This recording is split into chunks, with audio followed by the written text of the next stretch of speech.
Tudo bem, pessoal? Esse daqui é a gente vai falar sobre um trecho da aula 11 do texto do João Sampaio. Nessa aula tem uma parte dela se refere a esse teorema aqui, ó, teorema do confronto. Tá? Vou explicar o que ele é e fazer alguns exemplos.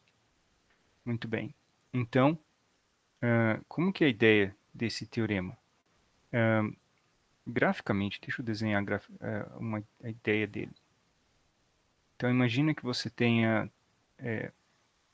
você queira calcular o limite de uma função que está entre outras duas, ou seja, ela tem como limite inferior uma função, vamos chamar de f, tá? Então, digamos que eu tenho aqui uma função que eu vou chamar de f de x,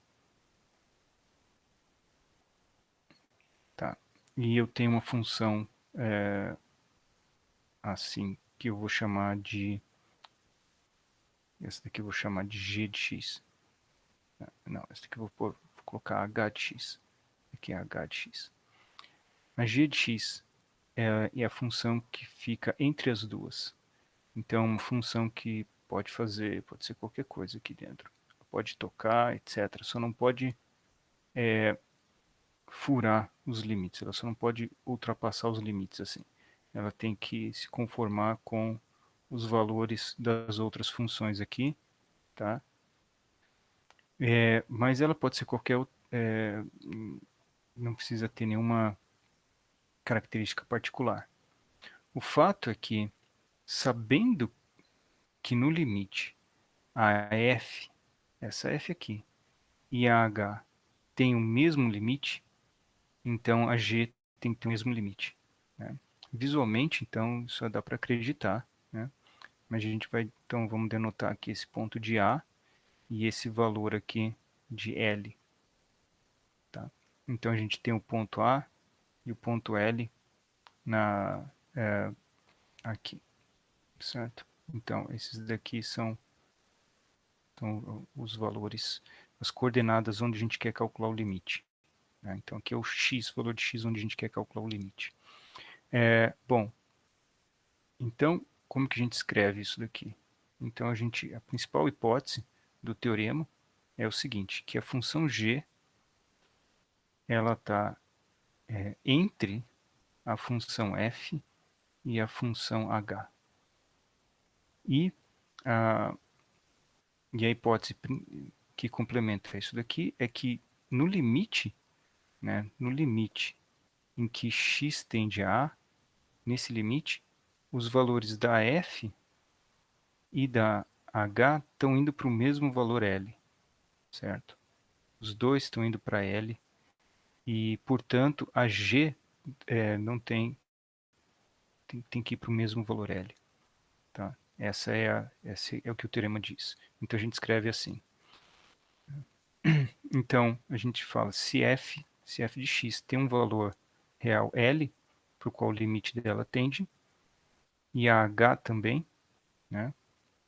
Então, x tendendo a da h de x, também é o mesmo valor L, então o limite da função g de x, quando x tende a também é L. Ok? Então, essa é a conclusão. Então, a gente precisa das hipóteses, essas hipóteses aqui. Ok?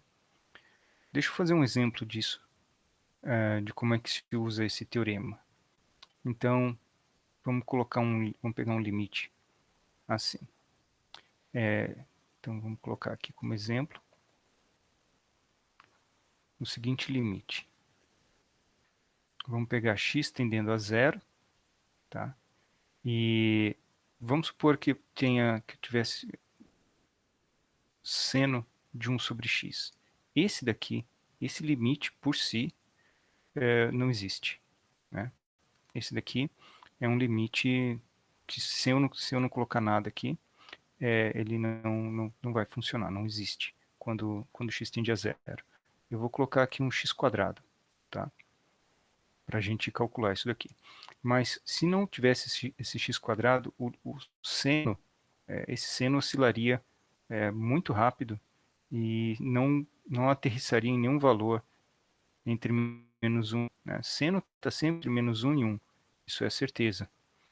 Mas o que acontece?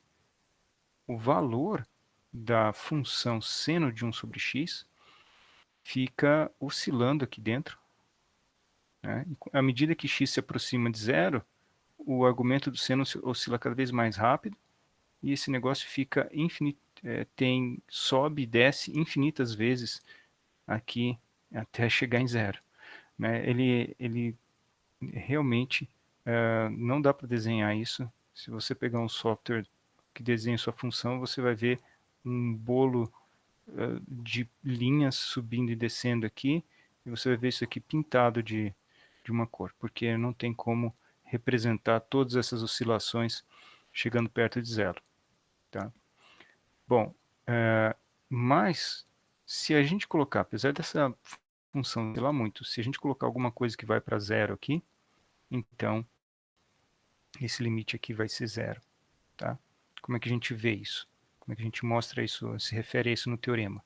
Né? Então a gente começa observando que, né? Então dado que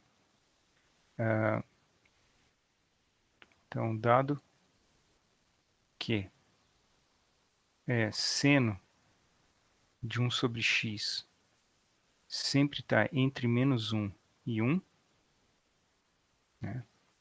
Então,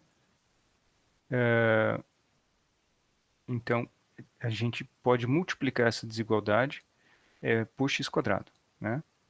E observem que são duas desigualdades. Tem uma desigualdade aqui e eu tenho outra desigualdade aqui. E eu vou multiplicar por x ao quadrado.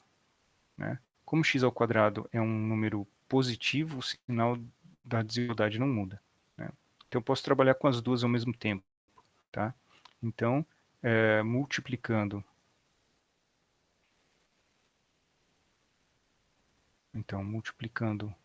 por x quadrado, temos assim, menos x ao quadrado menor ou igual que x quadrado seno de 1 sobre x menor ou igual que x quadrado. Tá certo? Né? E como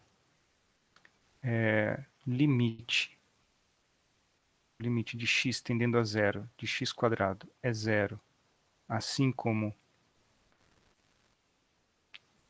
o limite do menos x quadrado, quando x tende a zero, também é zero. Então, concluímos, pelo teorema do confronto, né,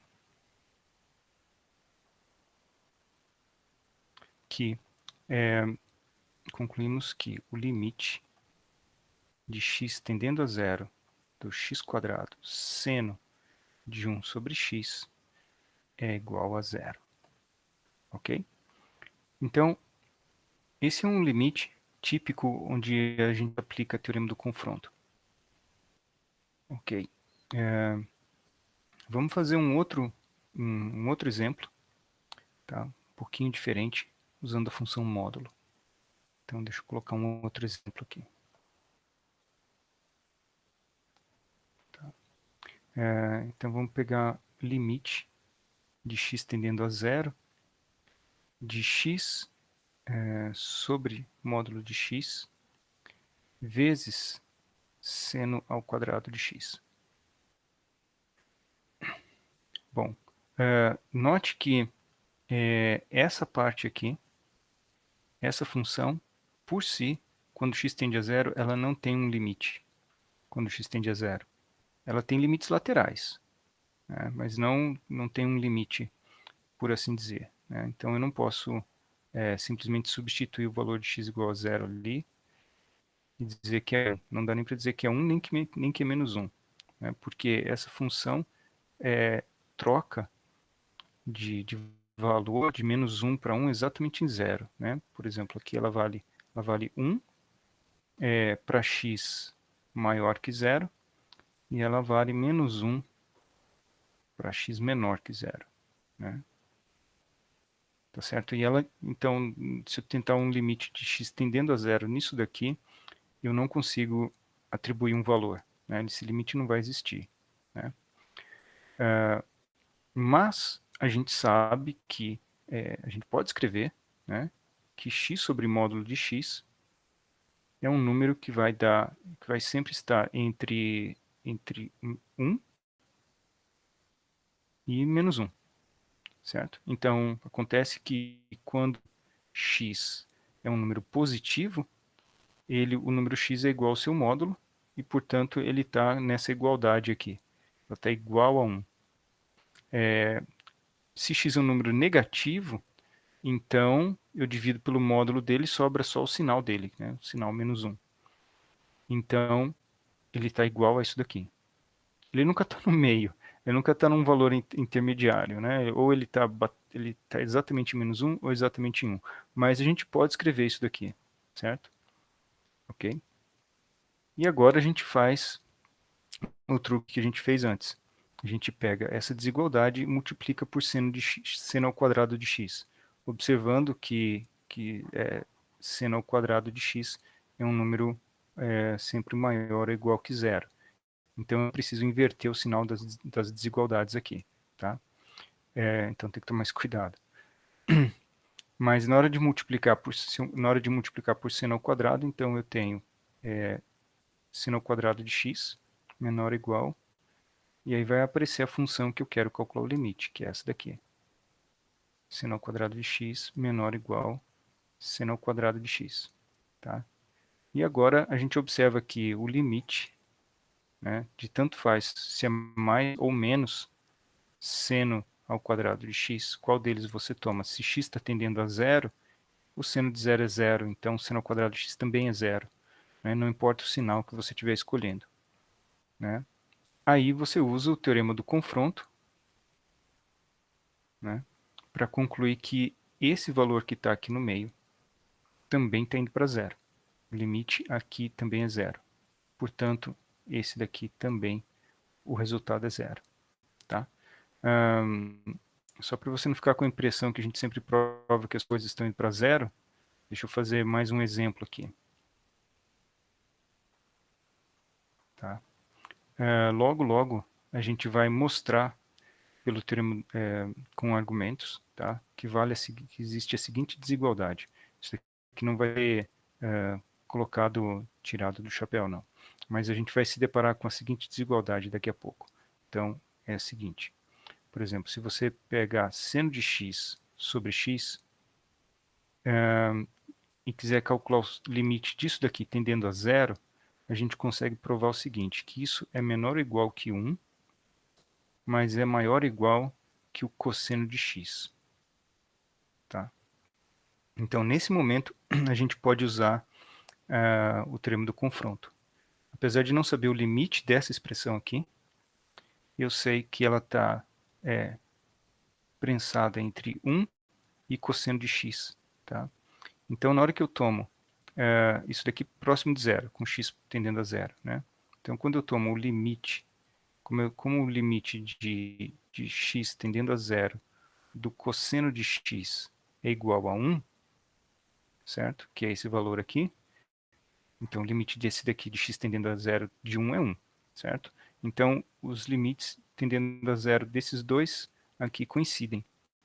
Portanto, pelo teorema do confronto, a gente vai estabelecer que o limite de x tendendo a zero do seno de x sobre x é 1. Tá? Essa desigualdade dá trabalho de obter. Tá? Então, a gente vai gravar um outro vídeo explicando isso daqui e onde que ela aparece. Mas é para isso que o teorema do confronto é introduzido na aula 11 do João Sampaio, para conseguir para conseguir calcular esse limite aqui, ok? Deixa eu dar uma pausa aqui na gravação e a gente vai para outros materiais dessa aula 11.